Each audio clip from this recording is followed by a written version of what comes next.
Hello viewers, welcome to our YouTube channel. In this lecture we will discuss recruitment and selection methods and its importance.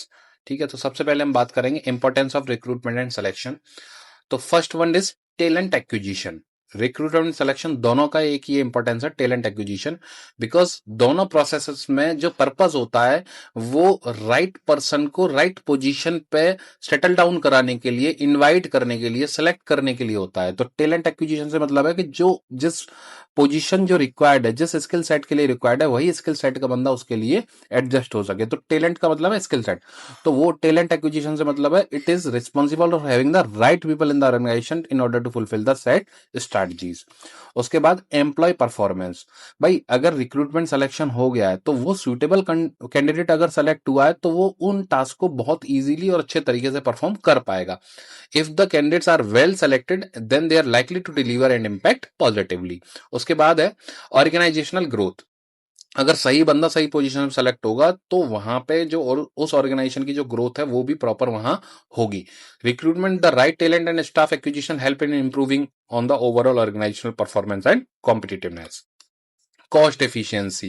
Recruitment and selection help reduce turnover and selected and related cost, hence an improved financial position.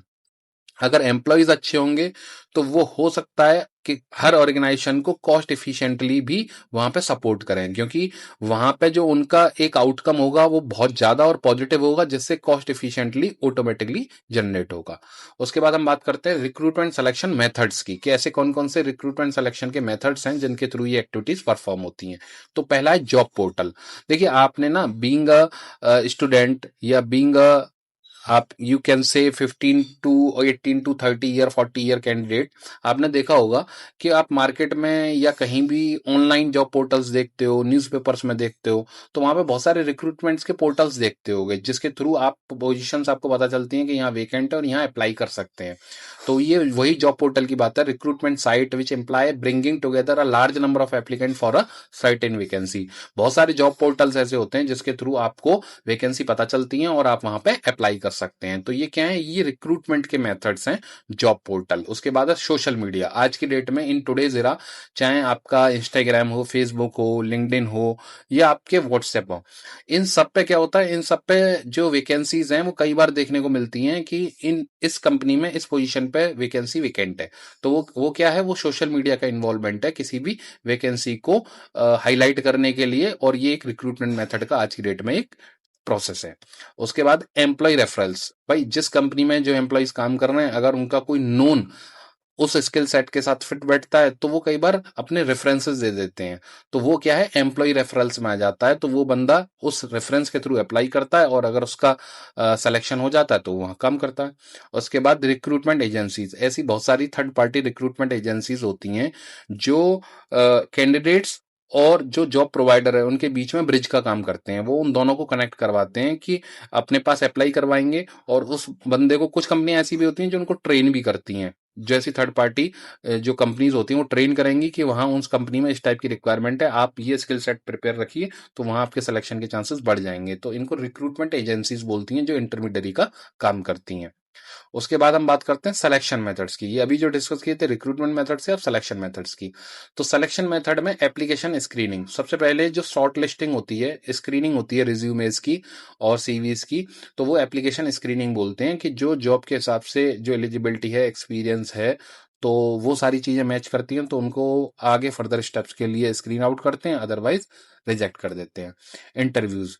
उस position के लिए जो candidate select हुए further steps में, फिर वहां interview conduct होते हैं. इंटरव्यू का मतलब होता है 1-to-1 इंटरेक्शन, है ना.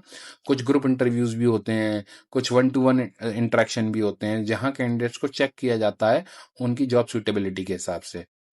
उसके बाद साइकोमेट्रिक टेस्ट.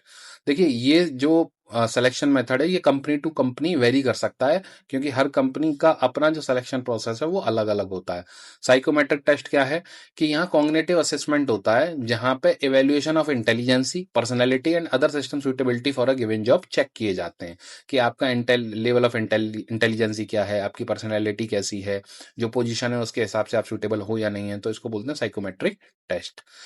उसके बाद बैकग्राउंड चेक होता है. बैकग्राउंड से मतलब आपकी जो क्वालिफिकेशन आपने रिप्रेजेंट की हुई है वो सही है या नहीं है, आपने जो एक्सपीरियंस दिखाया हुआ है वो लीगल या सही है या नहीं है, आपने जो रेफरेंसेस दिए हुए हैं वो सही है कि नहीं है, पास्ट एम्प्लॉयर के यहाँ आपका कोई जो इमेज थी या जो आपका प्रोसेस था वो कोई नेगेटिव तो नहीं था, तो इसको बैकग्राउंड चेक बोलते हैं।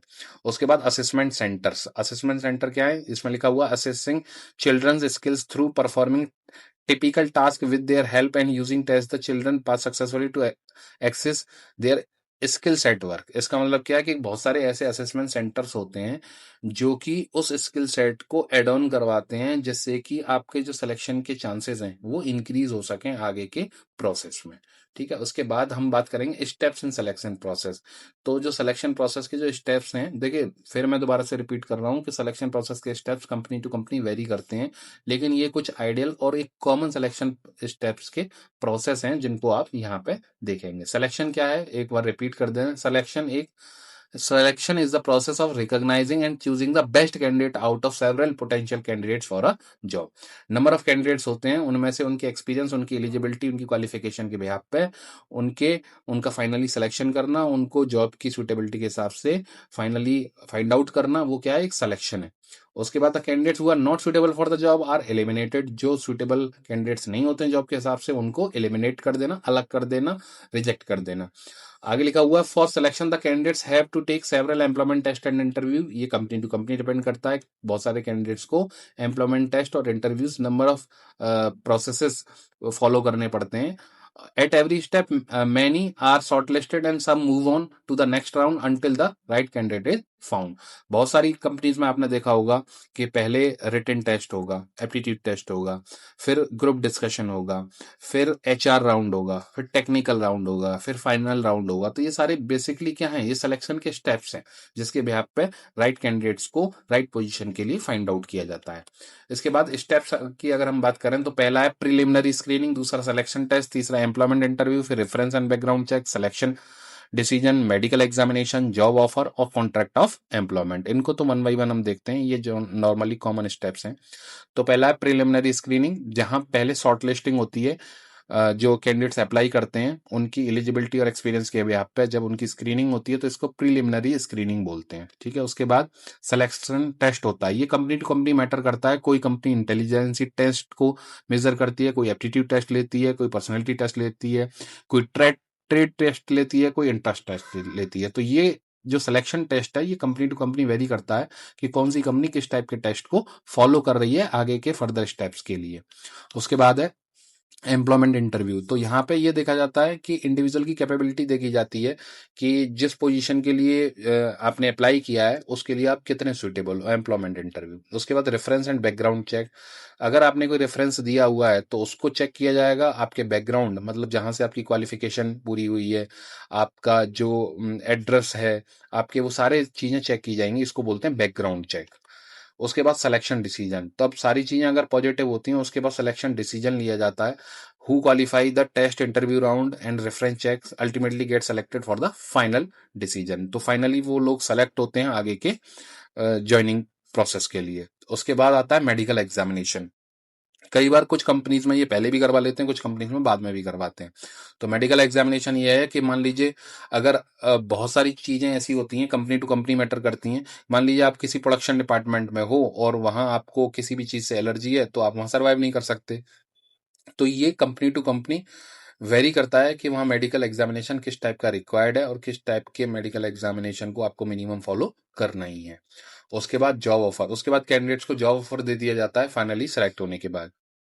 उसके बाद कॉन्ट्रैक्ट ऑफ एम्प्लॉयमेंट, इसका क्या मतलब है कि जब आपको जॉब ऑफर दे दिया जाता है तो वहां ऑटोमेटिकली एक कॉन्ट्रैक्ट ऑफ एम्प्लॉयमेंट जनरेट हो जाता है। कुछ कंपनीज तो क्लियरली ये मेंशन करती हैं कि हमारा और आपका 2 साल का, 1 साल का, 3 साल का बॉन्ड साइन होगा। कुछ जगह बॉन्ड नहीं होता है, वहां प्रोवेशन पीरियड होता है। प्रोवेशन पीरियड ये है स्टार्टिंग के 6 मंथ्स, 1 ईयर, 2 ईयर्स। इसका मतलब ये है कि आप रेगुलर एम्प्लॉय इस प्रोवेशन पीरियड को कंप्लीट करने के बाद होगे। तो ये कॉन्ट्रैक्ट ऑफ एम्प्लॉयमेंट में साथ में ये भी होता है कि हमारा जो कॉन्ट्रैक्ट ऑफ एम्प्लॉयमेंट है वो 3 साल का है। अगर आप 3 साल तक आपकी जो परफॉर्मेंस है वो अप टू द मार्क रही तो बाद में एक एवेल्युएशन हम आपका और करेंगे, फिर रेगुलर एम्प्लॉयमेंट हम आपको दे देंगे। तो ये कॉन्ट्रैक्ट ऑफ एम्प्लॉयमेंट डिपेंड करता है कंपनी टू कंपनी और कैंडिडेट टू कैंडिडेट्स। तो thanks for watching, please like and subscribe our channel. Thank you.